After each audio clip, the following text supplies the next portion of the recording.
Haleluya. Shalom. Shalom. Puji Tuhan. Haleluya. Ya, indah memang kalau punya sahabat seperti Bapak Gembala Jemaat Tuhan di sini. Saya tadi pagi gugup, tapi sekarang lebih gugup lagi sebab beliau sudah hadir. Sebab ya, saya rasakan satu privilege, satu keistimewaan tersendiri kalau saya boleh katakan, sebab mengenal banyak teman itu baik, tetapi terkadang memang tidak bisa dipungkiri ada sahabat-sahabat yang sangat alahi. Dan di mana saya perlu belajar. Kita memang perlu belajar juga, ada amin? Ya, carilah pribadi-pribadi alahi yang membangun rohani kita, amin? Pribadi-pribadi yang takut Tuhan, ya, yang tidak hanya talk, tetapi walk the talk. Ya, ini kayaknya bahasa walk the talk ini sudah familiar di Surabaya. Jadi bukan bahasa Inggris lagi, ini sudah menjadi bahasa Surabaya. Just walk the talk, don't talk the talk. Kira-kira gitu ya. Cuman omon-omon aja, omon-omon. Tetapi berjalan dengan apa yang dikatakan. Ini penting sekali dan ini yang juga saya rasakan buat ibadah kedua. Di mana saya ambil dari Mazmur pasal 126, sekiranya ada bawa Alkitab. Ya, Mazmur 126 ayat yang ke-6. Di sini dikatakan bahwa orang yang berjalan maju dan menangis sambil menabur pasti dengan sorak-sorai sambil membawa pulang, ya pasti pulang, nggak nyangkut, haleluya, tadi nyangkut sedikit, pasti pulang dengan sorak-sorai sambil membawa berkas-berkasnya, amin, ada amin, amin kan firman Tuhan, haleluya. Perjalanan hidup kita bukan perjalanan singkat, ada amin, haleluya. Di muka bumi sudah panjang perjalanannya. Ya. Tapi sebagai orang percaya, sebagai anak Tuhan, ini bukan cuma perjalanan di muka bumi. Kita perlu persiapkan diri kita dan merenung baik-baik, menatap baik-baik bahwa perjalanan kita ini bukan cuma sekedar di muka bumi. Haleluya. Tapi perjalanan kepada kekekalan, eternity. Itu panjangnya enggak karu-karuan sebab tidak ada ukurannya. Haleluya, gak ada ukuran. Di muka bumi ini sebentar. Sebab tidak bisa dibandingkan dengan kekekalan. Tidak ada yang tahu kekekalan itu. 1000 tahun? Lebih. 1 juta tahun? Lebih. Terus kapan? Enggak ada batasnya, namanya kekekalan kok. Enggak ada ukurannya, ada amin? Sehingga kalau kita lihat dan perbandingkan, dan kita sama sekali tidak perbandingkan, seharusnya sebagai anak Tuhan kita sudah harus siap-siap dan lebih hormat tentang hal-hal kekekalan. Ada amin? Tentang hal-hal sorga, sebab ini jangan sampai kelewat. Hari-hari ini jemaat yang Tuhan Yesus kasihi, kita juga perlu menyadari bahwa iblis tahu persis tentang yang namanya kekekalan. Ya, dia tahu hari-hari yang dimana sudah sangat singkat dan dia tidak tinggal diam. Dia perang abis-abisan. Dia usaha abis-abisan. Kemana dia usaha? Dia tidak usaha di nightclub. Dia tidak usaha di tempat-tempat yang gemerlapan. Dia usaha di tengah-tengah gereja. Agar supaya banyak yang tersesat. Siapa tengah-tengah gereja? Kita-kita ini. Maka kita harus jaga diri. Amin. Haleluya. Perjalanan sebagai anak Tuhan, sebagai orang percaya, itu ya berkat itu indah. Bukan tidak indah. Tetapi tidak boleh hanya berorientasi kepada berkat dan kebutuhan jawaban dari jawaban doa. Tidak boleh hanya seperti itu. Tapi kita harus siapkan mental, rohani kita, jiwa kita sebegitu rupa bahwa kita anak-anak Tuhan yang hidup berjalan maju dengan Tuhan. Ada amin? Ada beberapa poin yang saya dapatkan dari ayat ini, yaitu pertama, orang yang berjalan maju. orang yang tidak berjalan putar-putar. Ada sekian banyak anak Tuhan yang hobinya muter-muter. Coba-coba yang mana cocok, yang mana yang enggak. Bahkan dalam hal bergereja demikian. Hati-hati, jangan sampai ketinggalan zaman rohaninya.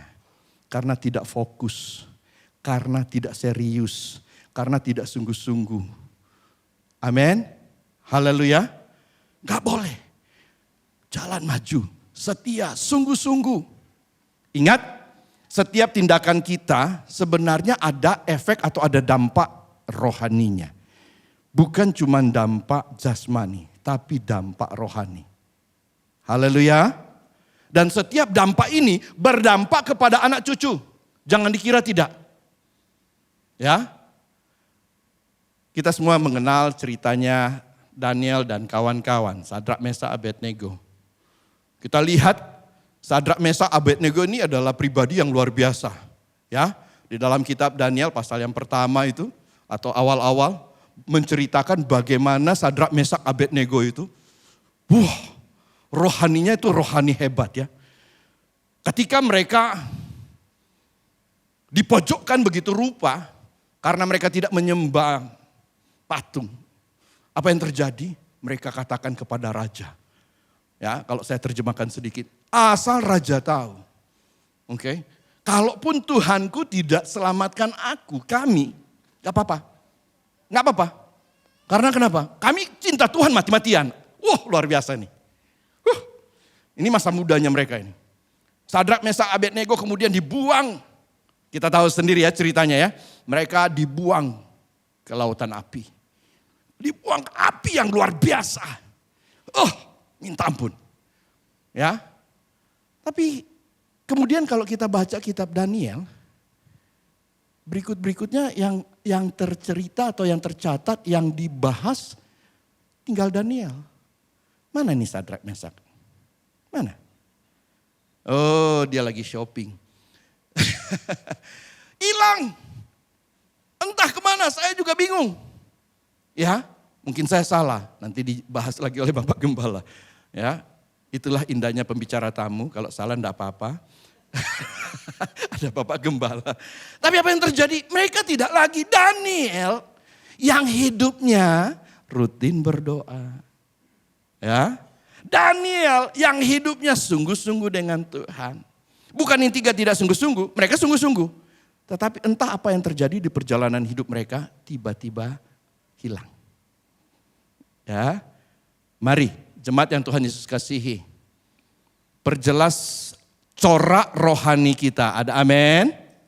Haleluya. Haleluya. Di mana kita bukan cuman bergereja tapi betul-betul bertuhan dengan pengalaman-pengalaman pribadi bersama Tuhan. Haleluya. Tadi pagi saya kasih gambaran bagaimana ada sekian banyak ya anak Tuhan yang dimana lebih bisa connect dengan dunia alam roh yang lain daripada dunia alam roh surgawi. Ya, kalau dia lewat di rumah angker pohon gede, rasa ada sesuatu, ya tuh, ada benda halus di sini. Tapi kalau dia datang di gereja, semua sudah pada penyembahan masuk dalam hadirat Tuhan, dia lihat kiri kanan, ada apa sih? Kok nggak rasa Tuhan? Harusnya saat kita masuk dalam rumah Tuhan, kita bisa rasakan lawatan Tuhan. Ada amin? Aduh Tuhan, aduh haleluya, Tuhan indah banget. Suasana sorgawi. Tidak ada amin, haleluya. Ya, yang lebih nggak enaknya lagi, saking nggak rasa suasana surgawi, bolak-balik ke toilet, ya. Ada apa? Maaf jemaat Tuhan, di sini tidak, sebab saya tidak lihat yang bolak-balik ke toilet. Haleluya, saya perlu belajar di gereja sini. Jadi ini yang terjadi waktu kita datang ke hadirat Tuhan. Kita harus bisa rasakan hadirat Tuhan. Kalau kita mungkin sekali-sekali rasakan, kita usahakan kita rasakan hadirat Tuhan. Kita jadikan prioritas utama setiap hari. Mulai dari Senin, kita selesai ibadah hari Minggu, puji Tuhan, terima kasih Tuhan. Bangun ibadah pribadi kita dengan Tuhan, ini berjalan maju. Memajukan kehidupan rohani kita, ada amin? Memajukan kebiasaan rohani kita. Ya, saya encourage, beri semangat kepada keluarga saya dan jemaat saya. Itu kalau boleh dari hari Jumat itu, bahkan Kamis. Itu kami sebisa-bisanya sudah persiapkan diri. Ya, siapkan stamina. Weekend itu kalau boleh enggak boleh terlalu banyak acara. Karena saya mau beri yang terbaik hari Minggu. Orang Yahudi, itu mereka late night shopping hari Kamis. Karena Jumat sudah enggak boleh diganggu. Jumat jam 3 teng selesai, tutup semua. Agar supaya hari Sabtu sungguh-sungguh.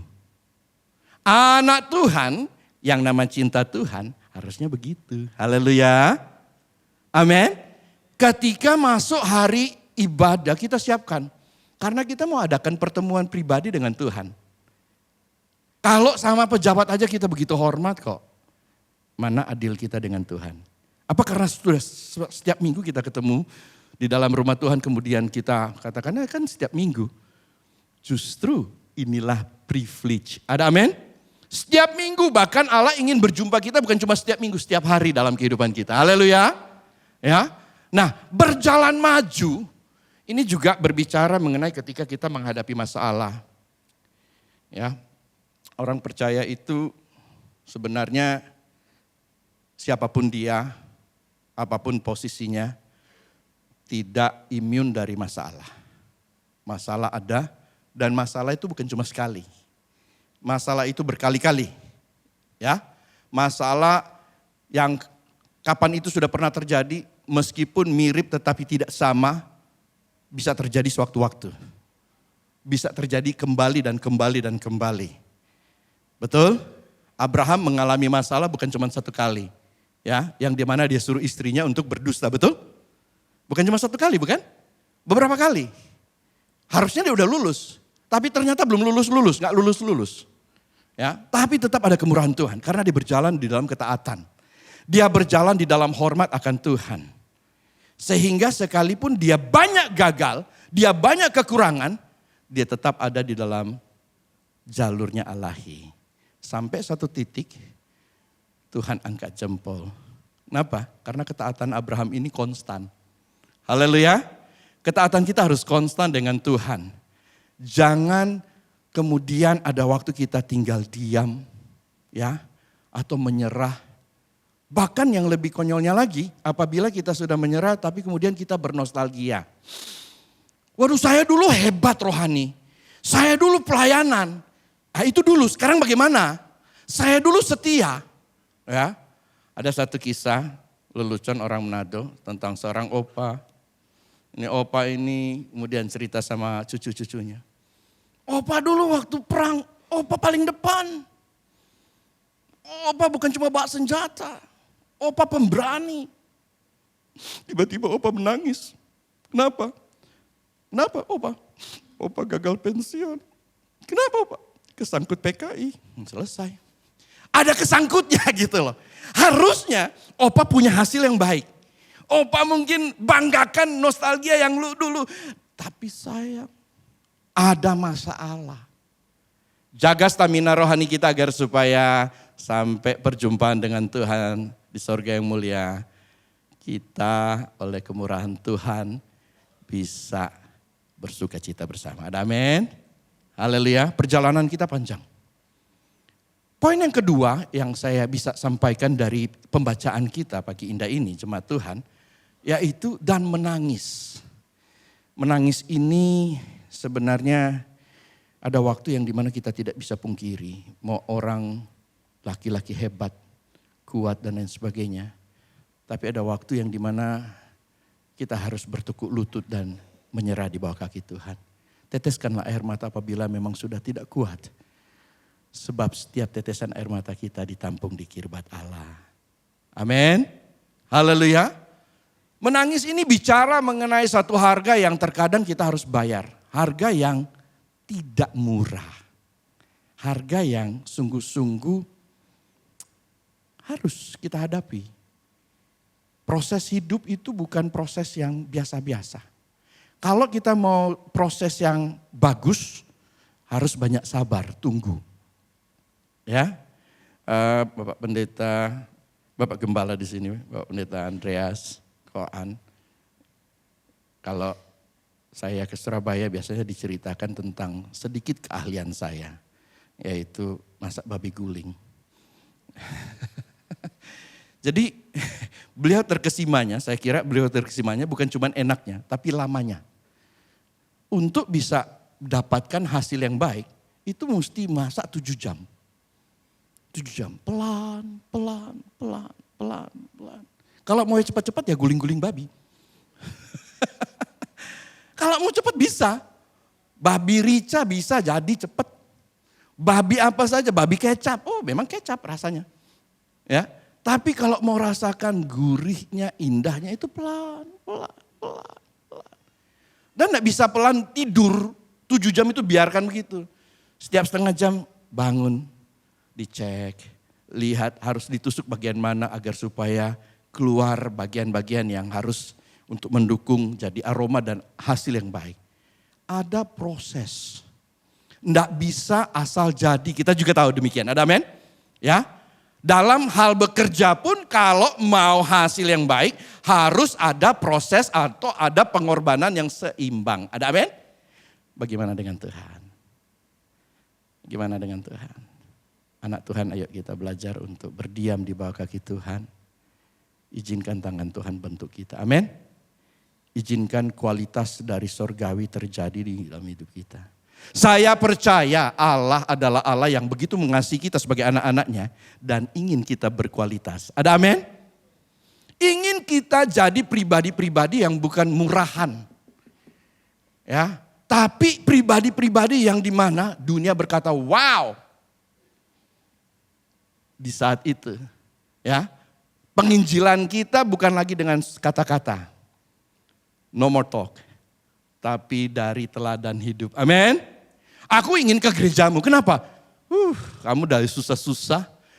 Opamu baru meninggal tetapi kamu betul-betul getol ikut Tuhan.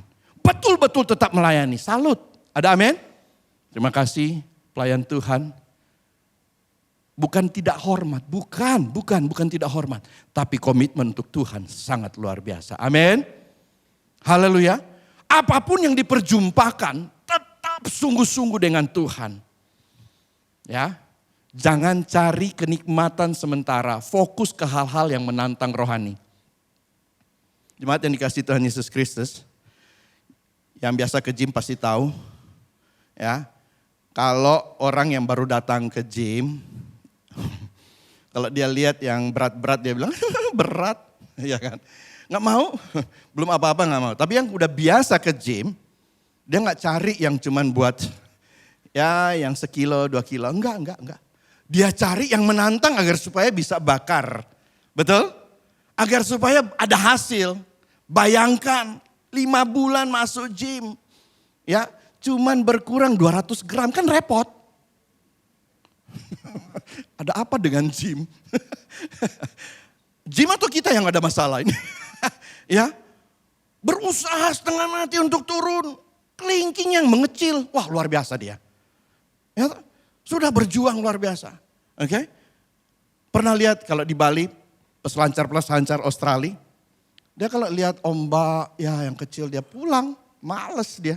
Buat apa basah-basahin badan? Betul kan? Tapi kalau orang Indonesia yang baru biasa, baru main-main di pantai, lihat ombak langsung teriak. Baru lihat ombak udah teriak-teriak. Waduh ribut di pantai, kenapa? Itu pasti orang Indonesia itu. Kalau orang bule enggak teriak dia gitu. Ya, saya enggak bicara orang Surabaya, enggak. Itu mungkin orang Manado, haleluya. Ya, apa yang terjadi kalau dia itu sudah pro, ya, levelnya sudah matang. Nah ini, dia akan cari ombak yang beneran. Hidup kita, kerohanian kita, mari tingkatkan agar supaya kita bisa lebih sungguh dengan Tuhan. Amin. Kita bisa lebih kerjakan hal-hal yang besar. Kalau enggak, kita kan sama aja, biasa aja, seperti itu. Perjalanan kita ya begitu-begitu aja. Dan repot kalau cuma begitu-begitu. Kita harus lebih sungguh, berikan yang terbaik sama Tuhan. Doa pagi bukan menjadi satu keharusan lagi. Ya, dalam artian itu adalah kerinduanku. Nggak harus, kamu lu harus. Harus. Harus karena kamu mau melayani. Enggak. Aduh saya rindu doa pagi, kalau perlu ada setiap hari doa pagi. Jemaat kami ada yang dia bilang, doa pagi tolong lebih sering. Waduh, ya memang kalau musim panas sih gak masalah, tapi kalau musim dingin kan repot. Ngumpulin orang tuh kalau musim dingin, roh bantal itu kental sekali. Lengket gak karuan. Ya, itu nempel. Bahasa Surabaya mungkin pelor, nempel molor. Jadi sudah bangun Tuhan, 5 menit lagi Tuhan kan murah hati, baik, pengampun. Tidur 5 menit, bablas. Bangun udah lunch. Enggak gampang. Tapi kalau sudah memang bagian kehidupan sehari-hari, kalau sudah memang cinta, kalau memang sudah kebiasaan, itu indah. Ada amin? Enggak sulit. Haleluya. Dan poin yang berikutnya adalah, dimana kalau kita lihat perjalanan hidup kita, dimana kita juga tidak bisa hanya untuk diri kita. Dimana ketika kita berjalan menangis sambil menabur benih. Sambil menabur benih. Ya. Hal menabur benih ini sebenarnya tidak sulit. Sebab biasanya ya, hal-hal terkecil itu justru yang membawa hasil yang terbaik. Pernah lihat makanan Jepang yang mahal ya. Kalau yang murahan, maaf bicara, asal bungkus-bungkus. Tapi kalau yang mahal, rapi banget ya. Beda dengan makanan Manado, hitam, campur semua. Tapi kalau makanan Jepang ada artisnya gitu, artistiknya ya. Indah di dekor, tempura, ada pakai perahunya, segala macam. Sederhana sebenarnya. Makanan Jepang ini bukan sesuatu yang gimana-gimana banget, betul? Tapi gara-gara dirapikan, hal-hal kecil diperhatikan dan dibuat sebegitu rupa, orang biar enggak mau makan jadi tertarik dan mau makan. Betul? Rasa biasa-biasa saja. Oke? Enggak ada pedesnya kecuali pakai wasabi. Kira-kira gitu kan? Tapi ketika dilahap, aduh indah banget. Dan orang senang, sehingga berani bayar. Ini kualitas. Sebagai anak Tuhan, gereja Tuhan, sebenarnya ada banyak yang kita bisa lakukan. Menabur ini banyak. Dalam kehidupan sehari-hari, jujur ya, memang di Indonesia memang sedikit ya orang bilang, gimana ya, gak bisa begitu terus. Tapi tak jarang atau terkadang perbuatan baik kita, perbuatan yang sederhana ya, sangat-sangat memberkati. Sebagai contoh ya, tidak ada salah kita buka pintu buat orang yang mungkin maaf bicara, bagi kita dia lebih rendah dari saya. Kenapa? Karena pakaiannya sederhana. Kita buka pintu buat dia. Siapa tahu dia bertobat gara-gara kita cuma buka pintu. Ada amin? Ada haleluya? Benar, di tempat kami ada yang bertobat gara-gara saya buka pintu mobilnya. Tadinya dia cuma sekedar datang. Buka pintu. Loh, pendeta buka pintu. Ada larangan di Alkitab enggak? Enggak ada kan. Enggak ada salah. Enggak ada salah. Oke? Nah begitu juga. Kita kalau datang ke rumah Tuhan, ya. Ayo kita bikin suasana yang lebih indah lagi. Bukan nanti disuruh tos, salam, ya. Tapi senyuman kita bisa jadi satu taburan yang luar biasa. Jangan terlalu gimana banget gitu. Jangan. Tapi kalau kita ketemu ya senyum kayak gitu. Jangan kita, ini kayak mau makan orang gitu loh. Ya kan? Senyum. Gak ada salah kan? Haleluya. Apalagi kita keluarga. Ada haleluya. Ya. Sapa. Berikan yang terbaik. Peduli. Saya melihat di sini sudah banyak melakukan. Tapi mari kita melakukan lebih lagi. Karena kenapa? Kita tidak tahu ada waktu di mana orang tersebut mungkin lagi membutuhkan senyuman kita. Ada amin? Haleluya. Kita mungkin tidak menyadari apa yang sedang dia lalui. Sudah sumpek di rumah. Sudah begitu bermasalah. Tapi saat itu dia lagi mau cari Tuhan. Minta pembelaan sama Tuhan. Ya, di saat itu kitalah jadi jawaban baginya. Amin. Haleluya. Momen-momen seperti ini akan sangat dihargai dan momen-momen seperti ini akan menjadi kemuliaan bagi nama Tuhan. Haleluya. Menabur benih bicara tindakan konkret.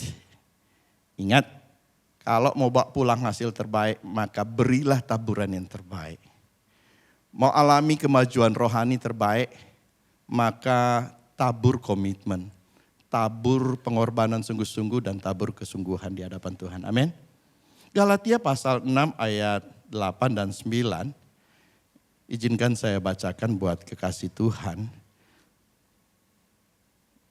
Dan saya minta, saya ajak lewat ayat ini atau dengan ayat ini kita bawa pulang. Saya ini sedang nabur apa sih dalam hidup saya? Saya ini sedang bangun apa sih dalam hidup saya? Ya, Galatia pasal 6 ayat yang ke-8 berkata, sebab barang siapa menabur dalam dagingnya, ia akan menuai kebinasaan ya dari dagingnya. Tetapi barang siapa menabur dalam roh, ia akan menuai hidup yang kekal dari roh itu. Haleluya. Amin. Ketika kita, hari-hari kita sebenarnya hari-hari menabur kok. Hari-hari kita ini hari-hari yang tidak bisa dipungkiri. Kita melakukan sesuatu, sekalipun kita mungkin tidak melakukan sesuatu, sebenarnya ada sesuatu. Karena kenapa? Ya, kalau orang lain berkata time is money, bahkan ada yang menghitung, oh dia kalau per detik bisa sampai segini loh. Hidup ini bukan cuma sekedar money, bukan cuma sekedar uang. Tapi anugerah Tuhan yang luar biasa sedang terjadi dalam kita. Ada amin? Amin jemaat Tuhan. Di mana Allah ingin bergaul karena kalau nanti bergaulnya tinggal di surga, wah saya kira agak terlambat. Di saat inilah kita bergaul dengan Allah. Ada amin? Seperti itulah.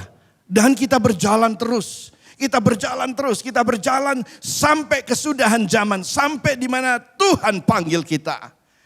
Kita berjalan terus bersama dengan gereja Tuhan di sini. Keluarga Allah MDC di sini. Berjalan terus, setia terus. Waktu muda di sini. Waktu menikahkan anak-anak di sini. Waktu punya cucu di sini. Sampai tarik napas terakhir di sini. Amin. Amin. Kenapa?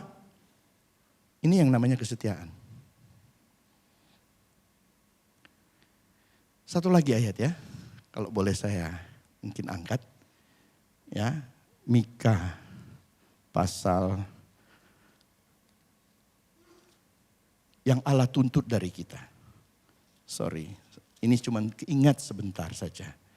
Di mana Allah tuntut apa? Kesetiaan, kerendahan hati, dan keadilan. Mika pasal 6 ayat 8 kalau tidak salah ya. Hai manusia, Mika 6 ayat 8. Dikatakan begini, hai manusia, telah diberitahukan apa yang baik. Dan apakah yang dituntut Tuhan? Dituntut Tuhan daripada kita, daripadamu. Selain berlaku adil, mencintai kesetiaan, dan hidup dengan rendah hati di hadapan Tuhan. Ada satu kutipan, saya lupa siapa yang mengutip ini atau mengangkat kutipan ini. Dia katakan, just try to bring your church lifestyle to your workplace. Jadi maksudnya begini, coba bawa gaya hidup bergerejamu ke tempat kerja. Dan tunggu berapa lama kau dipecat. Karena kenapa? Kita perlu jujur, tidak sedikit banyak anak-anak Tuhan yang bergerejanya, saya dapat apa dong dari Tuhan? Kalau orientasi kita cuma saya dapat apa, berarti kita masih berorientasi ecek-ecek. Ada amin? Anak-anaknya kan begitu kan, kalau di masa anak-anak, saya dapat apa dari papa mama?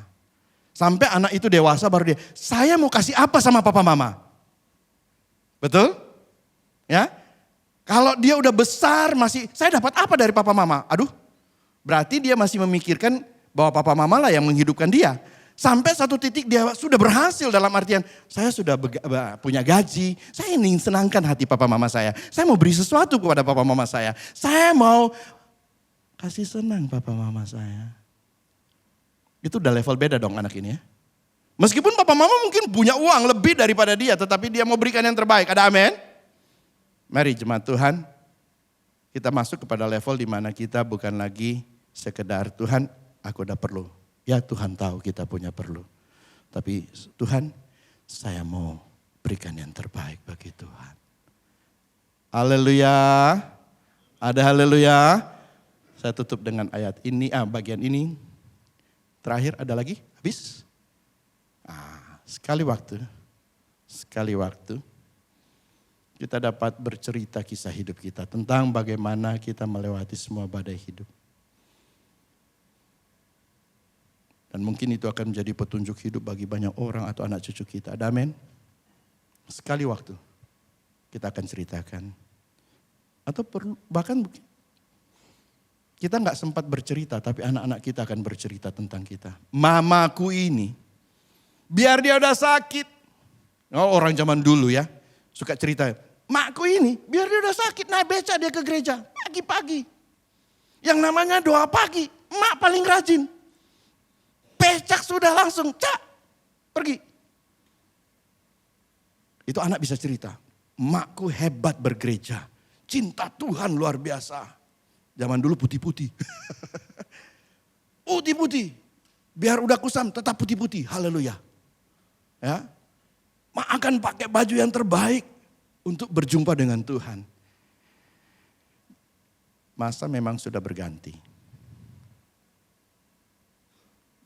Tapi kondisi kita sebenarnya tidak perlu berubah dan berganti, khususnya dalam kecintaan kita sama Tuhan. Amin. Cinta kita harus lebih sungguh. Kalau memang kita cinta Tuhan, jangan cuma bisa ngomong. Buktikan bahwa kita cinta Tuhan. Haleluya. Ada satu pujian yang tadi saya sampaikan juga bawakan. Mari. Terima kasih. Masa kehidupan kita akan selalu berganti.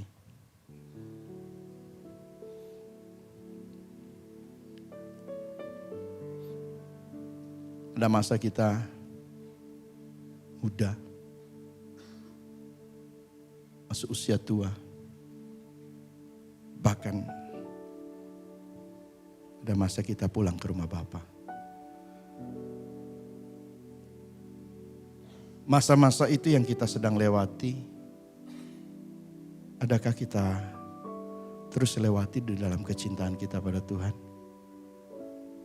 Lebih cinta lagi.